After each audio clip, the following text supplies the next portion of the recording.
Good morning, Denise Dryden here. I'm out on Bainbridge Island and I do a weekly video series. I've been doing it for about 3.5 years now. I think in June it'll be actually 4. So if you ever want to go back and see what else I've been doing, by all means check out my Facebook page and go back.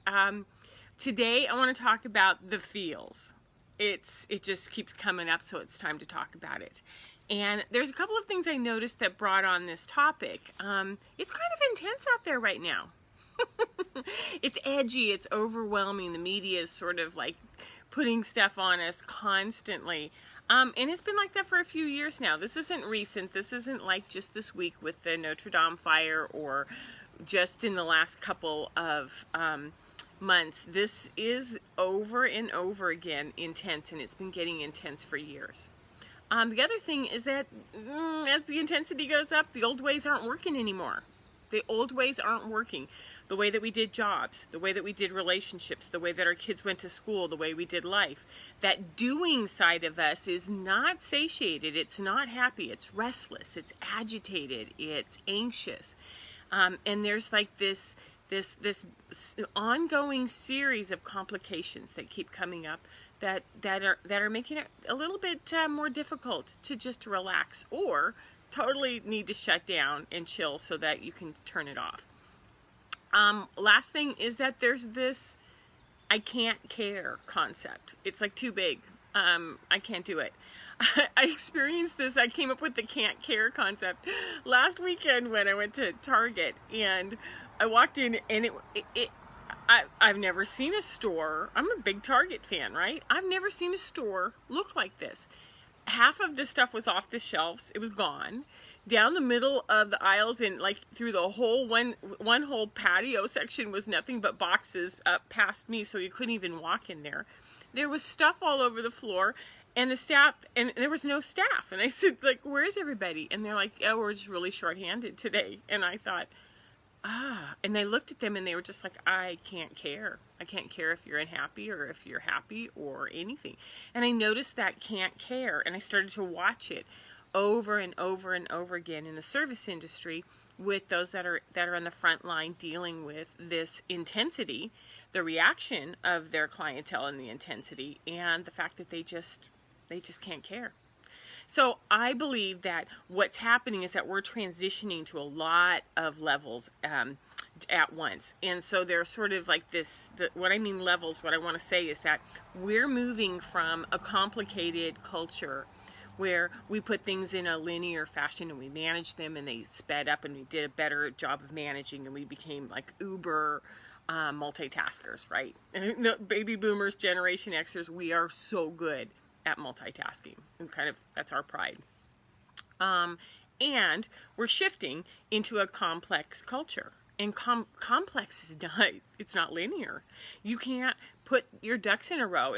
I did a show earlier called Herding Cats.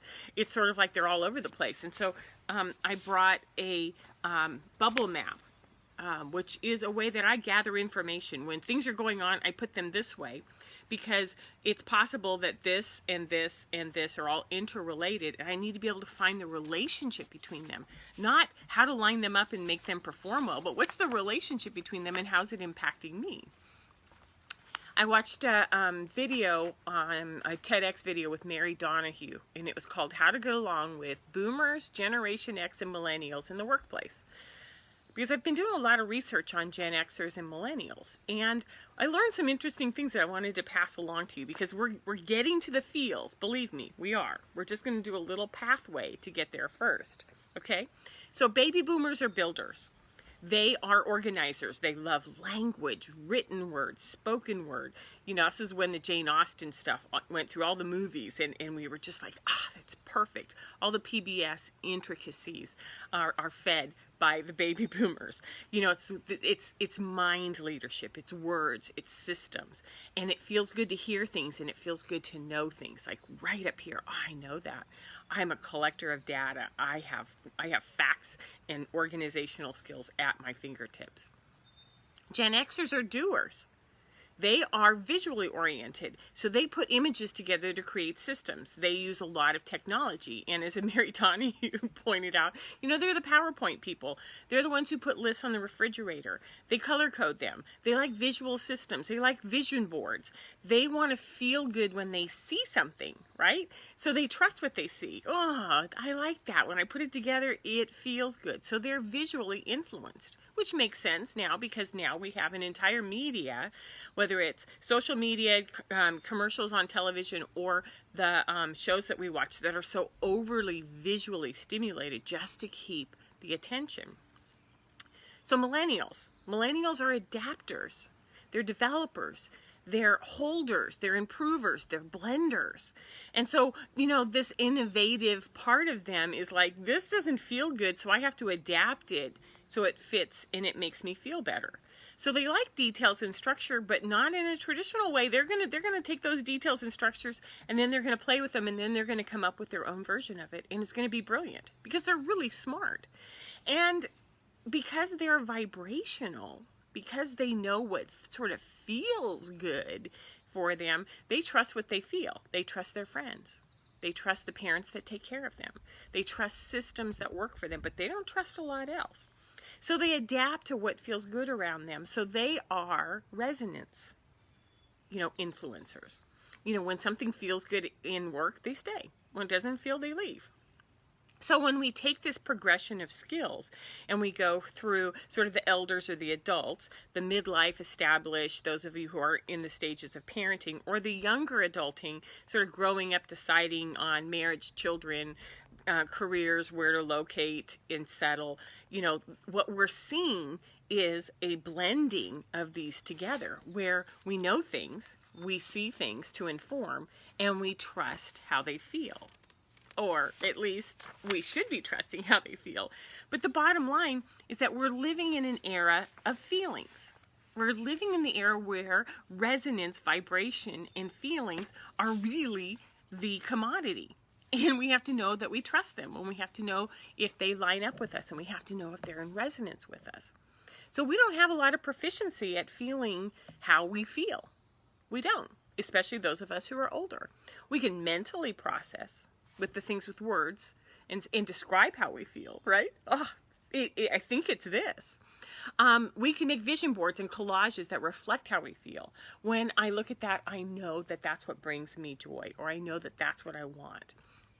And we can feel when we're anxious and uncomfortable and irritated and triggered, yet the feels are different. Feelings are the new norm. Because as vibrational beings, these millennials and Gen Xers are feelers. They trust what they feel. They don't trust words. They don't necessarily trust visuals because those can be manipulated, as we've seen with Photoshop and, the way the news has put together a sequence of events that makes things look a certain way. So they are energetically sensitive. They line up and they go, that doesn't line up with me. I don't believe it. And I know that they lie. And I know when people lie, nothing happens. So this younger generation, they can't endure environments that are dissonant with their bodies, right? Out of resonance with their bodies. Because they feel things in their bodies. Their bodies are their navigators. So this is our journey, all of us, to learn how to partner with what we know, what we observe with our eyes, what we intuit in our bodies, and how we bring this into alignment into our actions onto this earth. How we blend them and how we introduce them to each other, which is, if I read that, how does that feel in my body? If I see that, how does that feel in my body? And so we're looking at the relationship between things. So we're now back to that concept of complexity, which is, what is the relationship? Wind's blowing. What is the relationship between the things that we know, and how can we understand them better on a lot of different levels? So what I think in my body, what I heard in my body, what I saw in my body, these are all important things to do.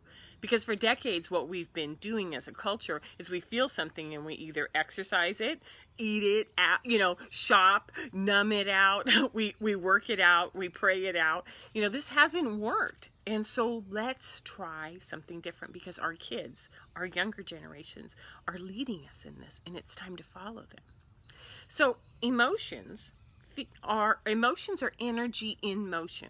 You know, something happens and it goes through vibrationally, like think of a radio wave, and it's just out there. It can affect you or not affect you. Feelings are how those vibrations interact with our body. So it's the interaction, it's the relationship. So with each decade that brings things into our world, these older generations are being asked to follow the new things. So if we know that vibration, emotions are energy in motion, and when they hit our body, that those are our feels, we need to start becoming proficient at that. We need a resonance awareness, right? We need wisdom and intelligence around vibration. So you've probably seen a lot of information lately about sensitives, highly sensitives, energetically sensitive people. What we know now is that that's the new leadership, is those of us who are proficient with our feelings and know how to explain them and translate them and get you to come into your body. That's what the feels is all about. How do we start connecting what we see, what we hear, what we observe, what we think, and start putting them into our body and embodying them? And there's lots of tools. And so today was more of a build awareness that the feels is something that's coming and it's not going to go away. In fact, that's our new intelligence to go after.